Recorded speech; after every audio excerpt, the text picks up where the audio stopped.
Terlepas nanti tulisan kita bagus dan tidaknya, itu perkara belakangan. Yang penting kita berani memulai dulu, berani menulis, dan juga kita harus memberanikan diri untuk bagaimana menerima tanggapan-tanggapan dari orang-orang yang membacanya.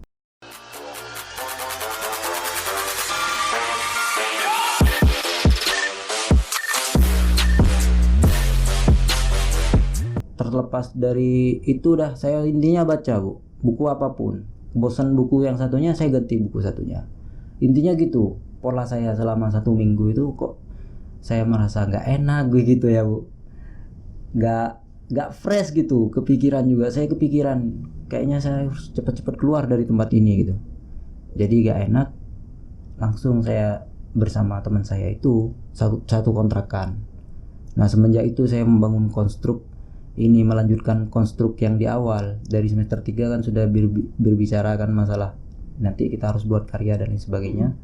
Semester 4 itu baru saya langsung buat timeline, buat list judul buku dan juga sub tema.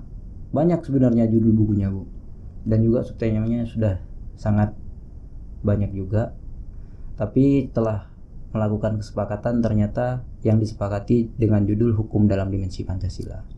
Sebenarnya itu kan berawal daripada kegelisahan saya melihat dan membaca fenomena hukum yang ada di Indonesia khususnya. Karena pada saat itu saya beranggapan begini Bu, menilai secara sederhana saya, banyaknya forum-forum diskusi di Malang itu kebanyakan dari mereka hanya lebih membuang ide dan gagasan cemerlang. Maksudnya bagaimana nih? Ide dan gagasan cemerlang tersebut hanya dibicarakan, bisa terbilang terbuang sia-sia. Karena tidak ada aksi nyata dari setelah itu gitu. Hanya dibicarakan tanpa diwujudkan. Katakanlah sederhananya begini, bersama teman-teman itu membicarakan tentang kebaikan. Kebaikan poinnya A, B, C sampai Z. Tapi apakah benar teman-teman merefleksikan terhadap dirinya bahwasanya kebaikan itu sudah dilakukan dalam kehidupan sehari-hari? Nah itu sebenarnya poin yang saya dapat Bu.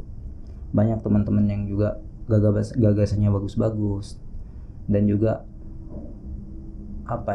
untuk memperluas jangkauan teori-teori yang didapat itu juga bagus, tapi masih belum dilayangkan dalam bentuk nyata. Salah satunya dengan tulisan.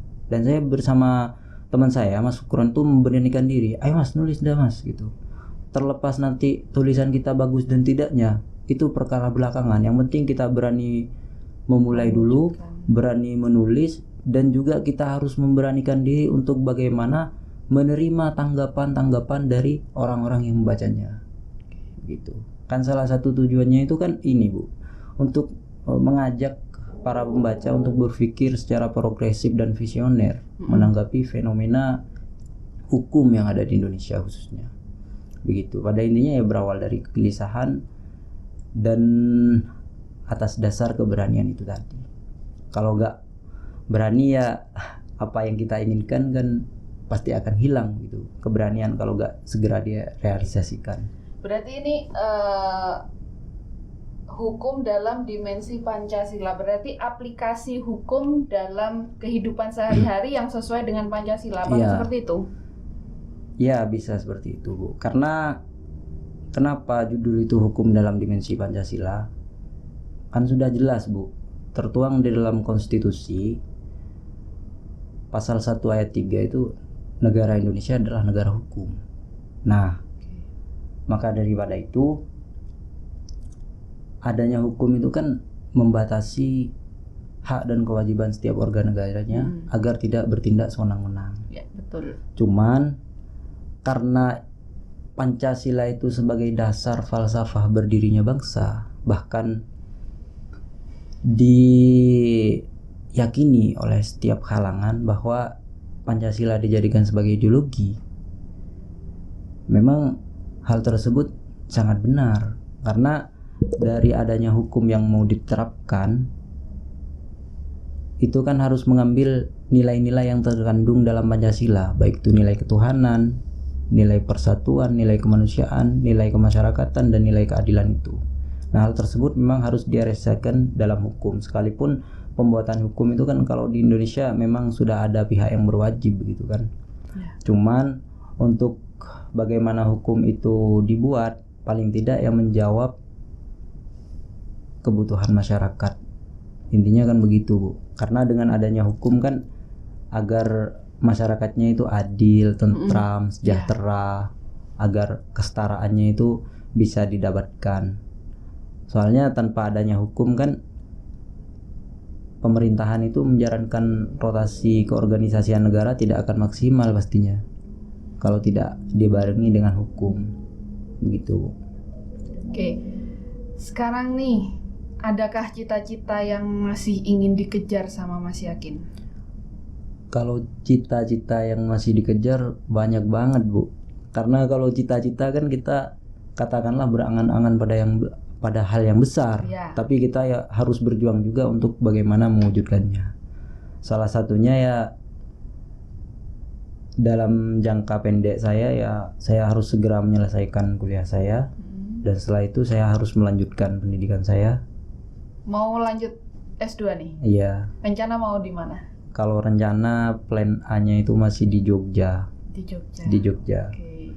Pengen bangun komunikasi dan jaringan di sana. Karena kan relasi komunikasi itu sangat penting. Betul gitu. Sekali. Pengen membangun ke sana. Ya mungkin opsi keduanya nggak tahu dari mana. Di Malang atau di Jember ataukah di Surabaya begitu. Yang penting salah satu opsi prioritas di Jogja. Kalau sebelumnya sih pengen melanjutkan ke luar negeri begitu, di University of Amsterdam gitu di Belanda kan. Tapi ya mau bagaimana, saya sadar diri. Dalam artian bahasa Inggris saya juga lemah, bahasa asing yang lainnya juga lemah. Jadi saya harus di Indonesia aja gitu. Oke. Ini sebagai seorang murid ya Mas ya. Karena dulu Mas ini bukan termasuk siswa yang tidak sering masuk nih. Iya. Ada tidak kejadian yang paling diingat sama Mas Yakin waktu di MA Umur Kuro? Kalau kejadian yang paling berkesan dan tidak terlupakan tuh ya kejadian-kejadian yang tidak baik itu. Karena hal tersebut menjadi bahan refleksi diri untuk bagaimana saya berintrospeksi dan membaca terhadap hal-hal yang sekiranya kurang baik agar saya memperbaiki menjadi lebih baik. Karena kalau hal-hal yang baik bagi saya itu tidak perlu diingat, itu perlu selalu dilaksanakan. Oke. Kapanpun, dimanapun, dan dengan siapapun. Kalau hal baik. Kalau yang hal buruk ya harus jangan sampai dilupakan. Karena mau bagaimanapun kita harus tetap berbenah dan berbenah untuk bagaimana ketidakbaikan itu agar tidak terulang lagi. Kalau saya beranggapan begitu, dijadikan sebagai ajang motivasi juga untuk saya sendiri. Betul sekali, ini menginspirasi sekali. Jadi kebaikan itu ya sudah selesai. Setelah kita melakukan kebaikan, kita lupakan, tapi kita lakukan secara terus-menerus. Melakukan secara terus-menerus. Dan kesalahan harus kita ingat sebagai bahan introspeksi diri kita di masa depan. Ada nggak nih guru yang paling terkesan di hati Mas Yakin? Kalau guru yang paling terkesan di hati saya itu Bapak Rizal Dufir. Woi, Bapak Kepsek. Iya, karena beliau salah satu guru yang memang dari awal masuk beliau selalu memotivasi dan mensupport siswanya untuk bagaimana tetap konsisten dalam hal pendidikan. Dan juga saya sangat berterima kasih kepada Bapak Dufir itu semenjak saya kelas 11. Padahal waktu nakal-nakalnya saya, bahkan saya dulu pernah mau ditampar juga sama Pak Dufir. Iya, tapi ya karena saya nakal. Kelas 12 itu saya di ini, Bu. Diajari analisis SWOT kan, analisis SWOT, dan di sana saya disuruh ini mempresentasikan terkait impian dan cita-cita ke depan. Dan alhamdulillah hal yang saya presentasikan sejak kelas 11 itu mayoritas 90% terlaksana. dengan analisis yang Bapak berikan.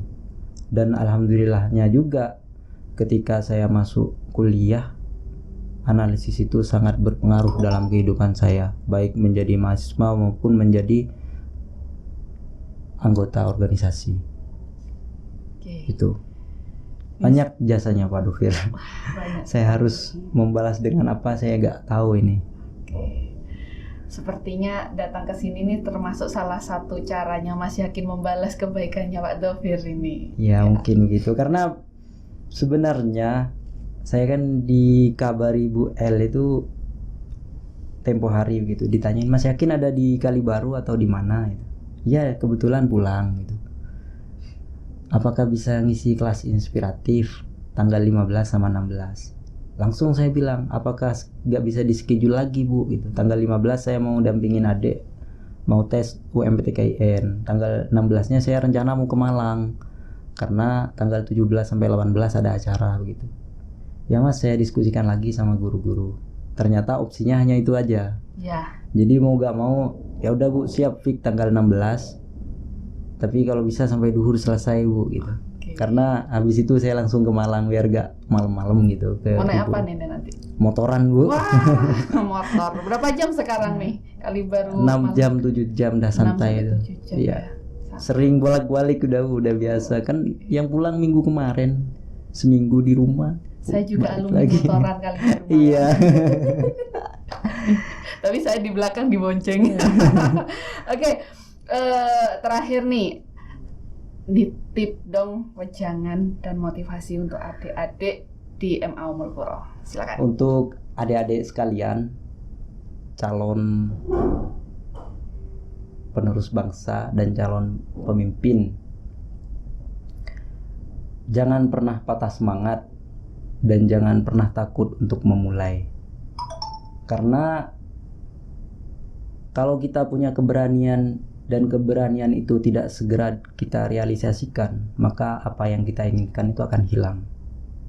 Dan juga kita harus bisa memposisikan diri dimanapun, kapanpun, dan dengan siapapun untuk menjadi orang yang bodoh, agar kita selalu belajar. Kalau misalkan kita sudah sampai pada titik jenuh, lihat dan bangkit bagaimana orang lain itu terus tumbuh dan belajar. Jangan pernah patah semangat. Kalau kata-kata terakhir dari saya, karena ini salah satu basis pengabdian begitu. Pengabdian itu sejatinya adalah kembali ke tempat di mana kita dilahirkan. Jadi adik-adik semuanya, untuk berapa tahun ke depan, kalau misalkan adik-adik udah jadi orang, udah sukses semuanya, jangan sampai lupa tempat dan rumah di mana adik itu dilahirkan. Tetap semangat, kita semua pasti bisa. Semuanya akan menjadi mungkin jika kita terus berusaha untuk melaksanakannya. Mungkin hanya itu yang dapat saya sampaikan Bu. Kurang dan lebihnya mohon maaf jika ada kesalahan baik tutur kata, ucapan ataupun tindakan. Mohon maaf yang sebesar-besarnya. Sama-sama. Ya, karena ini merupakan awal pertemuan saya bersama Ibu dan juga Mas yang di depan. Oke. Ini kalau boleh saya ngambil kesimpulan dari ceritanya Mas Yakin dari awal sampai akhir ini, saya punya statement, sebaik-baiknya mimpi adalah mimpi yang diwujudkan. Karena Mas Yakin ini punya mimpi dan Mas Yakin berusaha sekuat mungkin untuk mewujudkan segala hal yang jadi impiannya. Baik Mas Yakin, terima kasih banyak untuk kesediaannya datang ke Uki TV, sudah meluangkan waktunya hari ini sebelum nanti kembali ke Malang. Iya. Baik, untuk Bapak, Ibu, adik-adik dan semuanya, terima kasih juga sudah menonton. Jangan lupa di like, subscribe dan share Uki TV. Demikian dari saya, Ibu Aminatus Surain Syawatin. Assalamualaikum warahmatullahi wabarakatuh.